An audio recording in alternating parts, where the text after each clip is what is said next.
Have you ever heard of a man so rich that he gave away gold like it was sand? A man so powerful that when he walked through another country, their money became useless? His name was Mansa Musa, and he was the richest man to ever live. Not just in Africa. Not just in history books. Richer than kings. Richer than billionaires. But Mansa Musa wasn't just rich. He was wise, kind, and deeply loved his people. He lived a very long time ago, in a great land called Mali, in West Africa. Back then, Africa was full of powerful kingdoms, beautiful cities, and people who wore silk, gold, and fine cloth. Mansa Musa ruled the Mali Empire more than 700 years ago, in the 1300s. And even though there were no phones, no planes, and no internet, the whole world heard about him. People in Europe, Asia, and Arab lands talked about the African king who gave away so much gold that it changed the price of gold for years. He wasn't just rich with money, he was rich with wisdom, faith, respect, and vision. But how did he become king? And where did all that gold come from? To understand that, we have to go back to the time before Mansa Musa became king. Before Mansa Musa became king, there was already a great and powerful land called Mali. Mali was big. So big that it took months to travel from one end to the other. It had green forests, wide rivers, hot deserts, and many beautiful towns where people traded goods like gold, salt, cloth, and horses. The people of Mali were smart and hardworking. They farmed the land, built strong houses, and raised animals. They also traded with people far away, people who came from the north, across the hot Sahara Desert, riding camels. The land of Mali was rich with gold. There were gold mines deep in the ground. People dug out shiny gold dust and golden stones and brought them to the markets. That gold made Mali famous. Even people who lived far away, in Egypt, Arabia, and even Europe, heard stories about the land of gold. But Mali wasn't just about gold. It was a land of culture, faith, and wisdom. Many people in Mali followed Islam, a religion that teaches people to be kind, honest, and to believe in one God. They built mosques where they prayed, and schools where children learned to read and write, even long before some parts of Europe had schools. Mali had kings called Munsas. One of the most important kings before Mansa Musa was Sundiata Keita, the man who first made Mali strong. He led the people, won many battles, and helped Mali grow bigger and better. The people loved him, and they never forgot what he did. After Sundiata died, other kings came. Some were strong, and some were weak. Then came a king named Abu Bakr II, who had a dream. He wanted to know what was across the big ocean to the west. So, he left Mali on a journey with ships, hoping to find new lands. But he never came back. Because Abu Bakr never returned, someone had to take his place. And that someone was Mansa Musa. The land was waiting for a leader. A leader who could guide the people, protect the gold, grow the empire, and make Mali shine even brighter. And that's when the world would meet the man whose name would be remembered forever. After King Abu Bakr II left and never came back, the people of Mali needed a new ruler, someone wise, strong, and full of courage. They needed someone who could take care of the land, protect the gold, and bring peace to the people. That's when Mansa Musa was chosen to become the new king. At that time, Musa was not yet called Mansa, which means king or ruler in the Mandinka language. He was a young man from the royal family. He had studied religion, history, and how to be a good leader. He listened more than he spoke. He was quiet, but very smart. People trusted him because he was kind, fair, and always thinking about how to help others. When Abu Bakr left for his ocean journey, Musa was chosen to take care of the empire as a deputy, like a helper king. But when months turned into years and Abu Bakr still didn't return, it was clear Musa was now the real king. And from that moment on, he became Mansa Musa, the king of Mali. But Mansa Musa was not just any king. He was a king with big dreams. He didn't just want to rule. He wanted to build. He wanted to unite people. He wanted to make Mali the greatest empire the world had ever seen. He worked very hard to make Mali strong. He sent messengers to every part of the empire to learn what the people needed.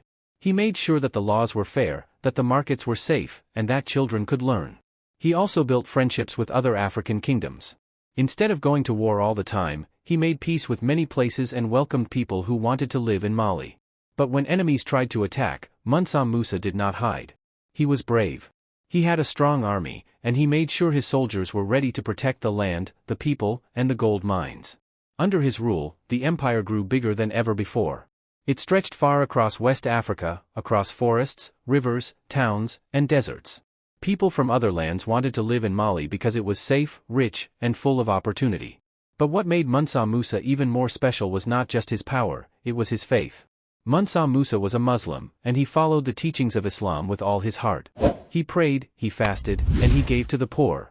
He believed that being a king did not mean acting better than others.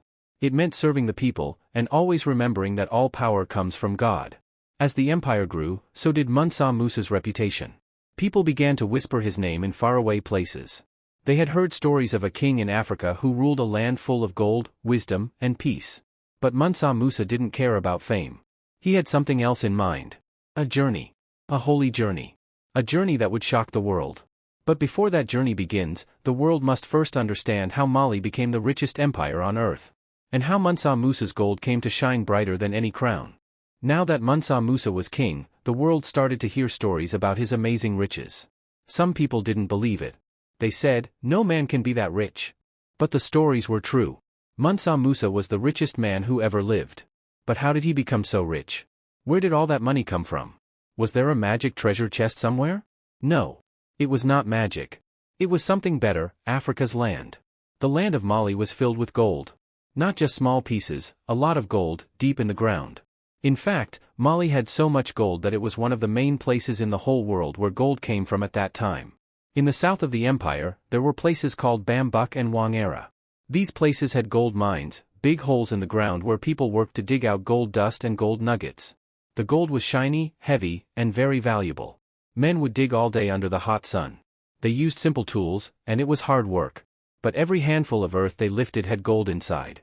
That gold was taken to the markets, weighed, and then sent to the king. In Mali, all the gold in the land belonged to the king first. That means if someone found gold, they had to give a part of it to Mansa Musa. That was the law. But the king was fair. He gave people jobs. He protected their families. He made sure everyone had enough food and a place to live. So the people respected him and gave him his share of the gold happily. But gold was not the only thing that made Mali rich. Mali also had something called salt. Today, we think salt is just something you put in food. But back then, salt was almost as valuable as gold. Why? Because it helped people stay alive. In hot places, salt kept the body strong. It was used to preserve food, heal wounds, and even used as money in some places. Mali had salt mines in the north, near the desert. The salt was cut into big blocks and carried by camels across the Sahara Desert. This was called the Trans-Saharan trade. It was one of the biggest trade routes in the world. Traders came from faraway lands. They brought goods like cloth, horses, books, spices, and more. And what did they want in return? Gold and salt from Mali. Mansa Musa controlled this trade. He owned the land, the roads, the rivers, and the markets. He made sure that traders paid taxes to pass through Mali. If someone bought or sold anything, the king's people collected a small part of it. That money went to the empire. So you see, Mansa Musa didn't just sit and wait for money. He built a smart system. He protected the gold mines. He watched over the salt trade. He collected taxes. And he made sure that Mali's borders were safe, so business could grow. He used his gold to build, to share, and to help his people. And that's not all. Mali had farms, rivers full of fish, and craftsmen who made things from leather, iron, and cloth. All of this brought more wealth into the kingdom. And all of it helped Mali become one of the strongest and richest empires in the world. But Mansa Musa was not greedy. He didn't hide his gold. He believed that if God gave you blessings, you should share them. And one day, he would take that gold on a journey that would shake the earth. A journey called the Hajj, the holy trip to Mecca. That trip would make Mansa Musa famous all over the world. Even though Mansa Musa was the richest man on earth, he was also a very humble man. He believed in God. He followed Islam, the religion that teaches people to be kind, to pray, to help the poor, and to be fair. One of the most important parts of Islam is something called the Hajj. Hajj is a holy trip that Muslims make to the city of Mecca, in a faraway land called Arabia. Every Muslim who has enough money and is strong enough must try to go there at least once in their life. Mansa Musa had always wanted to go to Mecca. Not just because it was a rule, but because he loved God and wanted to show his faith. So, one day, he made up his mind. He said, "It's time to go." But Mansa Musa was not going to travel alone. No. He was a king, and when kings travel, they travel big. He planned his journey carefully. He took his best men, his servants, his friends, his soldiers, and many other people from the empire. Some people say that over 60,000 people went with him. That's like a whole city moving across the land. They brought camels, thousands of them. And not just normal camels. These camels carried loads of gold. Some had 100 kilograms of gold each on their backs. That's as heavy as a big grown man. Mansa Musa gave his servants fine clothes to wear. He gave the soldiers shiny weapons. Everyone who was with him looked neat, clean, and proud.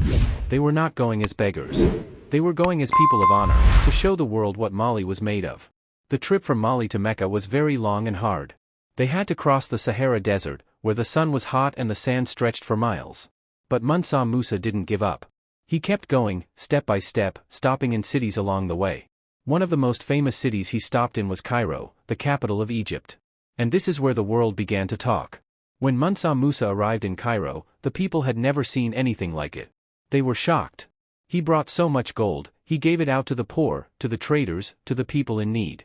He built mosques, helped with food, and gave away so much that the whole city changed.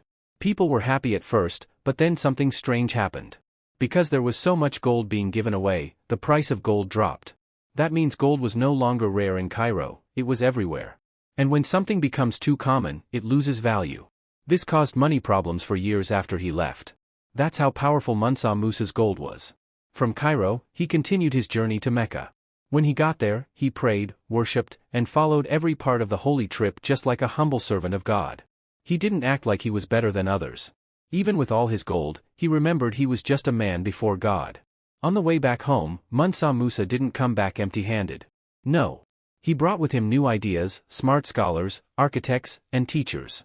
He invited people to come live in Mali, build schools, teach children, and help Mali grow wiser and stronger. This journey was more than just a trip. It was a message to the world. Africa is rich. Africa is strong. And Africa is full of faith, beauty, and greatness. After this pilgrimage, everyone, from Europe to Arabia to Asia, knew the name Mansa Musa. They wrote about him, drew pictures of him on maps, and called him the King of Gold. But Mansa Musa didn't do it for fame. He did it to honor God, and to show the world the power of a peaceful, powerful Africa. When Mansa Musa came back from his long trip to Mecca, he did not come back as the same man. He had seen the world, learned new things, and met many wise people. But most of all, he came back with a big dream, to make Mali not just the richest empire, but also the smartest and most respected place in the world.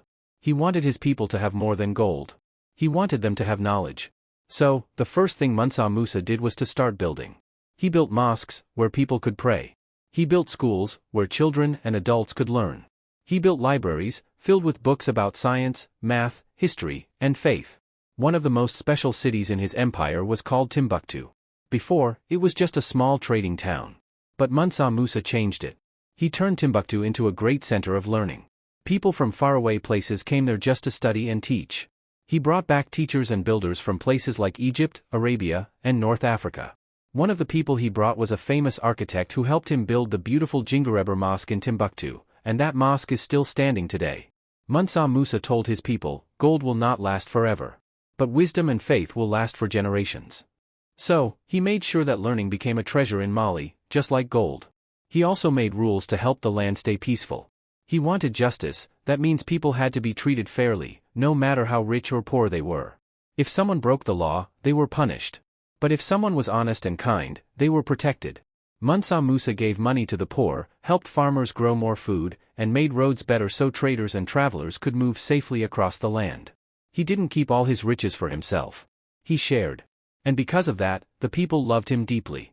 Under his rule, Mali became so big and so strong, it reached across many lands, places that are today part of countries like Mali, Senegal, Gambia, Guinea, Niger, and Nigeria. People far and wide talked about Mali. They said, this is the land of gold, the land of learning, the land of peace. They drew Mansa Musa's face on maps, sitting on a golden throne, holding a golden coin. Even in Europe, where most people knew little about Africa, they had heard of the great king of Mali. Mansa Musa's name became a symbol of black greatness. He showed the world that Africa was not poor, not weak, and not silent. Africa was rich in gold, wisdom, culture, and power. But even with all this, Mansa Musa stayed humble. He always remembered that God gives and God takes, and that every leader must one day leave the earth. So, he spent his later years building more, teaching more, and serving more. He made sure that the next rulers of Mali had a strong empire to lead. He didn't just leave behind gold. He left behind a dream of a great Africa, full of learning, full of peace, and full of pride. And that is the true legacy of Mansa Musa. After Mansa Musa built up the empire, helped the poor, and filled the land with gold, books, and beauty, Mali became the strongest and most respected kingdom in all of Africa. People from faraway lands wanted to trade with Mali. They wanted to study in its schools, see its cities, and meet its people. For many years, Mali stayed peaceful, rich, and full of learning. This time was called the Golden Age, because everything was bright and strong, just like gold. But sadly, as the years went by, things started to change. Mansa Musa had become old. Like all great people, he knew his time on earth would not last forever. After ruling for many years and doing so much good, Mansa Musa passed away. The people cried. They had lost a great king. A king who had made their lives better. A king who had made their land shine like the sun. After Mansa Musa died, his son became the next ruler. His name was Mansa Maga. But he was not as wise or as strong as his father. He had the crown, but he did not have the same heart. The gold was still there. The cities were still beautiful. But the leadership was not the same. Soon, other rulers came after him. Some tried their best, but many were greedy or unfair. They took gold for themselves instead of helping the people. They did not protect the empire like Mansa Musa did. The enemies of Mali noticed this. They saw that the empire was becoming weak, and they started to attack. Small kingdoms inside Mali began to fight with each other. They wanted to be free. They didn't want to follow a weak king. Also, new trade routes were opening in other parts of the world. Mali was no longer the only place with gold. Slowly, the traders started going elsewhere. The money stopped flowing, and the empire started to fall apart. The great cities became quiet. The roads became unsafe. The gold was still there, but it could not save Mali without good leaders. Bit by bit, the great empire that Mansa Musa built began to break into pieces. By the time many years passed, Mali was no longer the strongest empire. It became smaller and smaller. Other kingdoms, like the Songhai Empire, rose and took its place. But even though Mali's power faded, the memory of Mansa Musa did not fade. Even though Mansa Musa died a long time ago, the world still talks about him today. Why? Because no one else has ever been as rich, as kind, and as wise all at the same time. Mansa Musa is known as the richest man in all of history. Some people say he had so much gold that if we counted it today, it would be worth over $400 billion. That's more than the money of the richest people in the world today, more than kings, queens, presidents, and business owners. But he didn't just keep his gold in boxes or hide it. He used it to help people, build schools, share food, and make his country beautiful. He also put Africa on the map, not just by being rich, but by being smart, peaceful, and generous. Before Mansa Musa, many people in Europe didn't know much about Africa. Some even thought it had no great leaders or powerful cities. But after Mansa Musa went on his big journey to Mecca and gave out gold along the way, the whole world started to look at Africa differently. Even European map makers began to draw pictures of him on their maps. They showed him sitting on a throne, wearing a crown, and holding a big piece of gold. That's how famous he became. People who never met him still drew him and talked about him for hundreds of years. But even with all this, most history books around the world don't teach much about Mansa Musa. They talk a lot about kings and queens in Europe, but not about the great African kings like him. That's why it's so important to tell his story now, so children everywhere can know the truth. Africa had empires. Africa had gold. Africa had greatness. Mansa Musa also showed the world what it means to be a good leader. He didn't just rule with power. He ruled with heart. He cared about justice, education, faith, and his people. He made Mali a place where people came to learn, trade, and grow. He left behind more than money. He left behind hope. That's why today, Mansa Musa is remembered not just as the richest man, but as one of the greatest kings in the world. His story is not just for Africa, it's for the whole world to know. People still told stories about him. They still remembered the king who loved his people, gave to the poor, and built a land of peace and knowledge. His story is not just for Africa, it's for the whole world to know. Mansa Musa was gone, but his name would never be forgotten.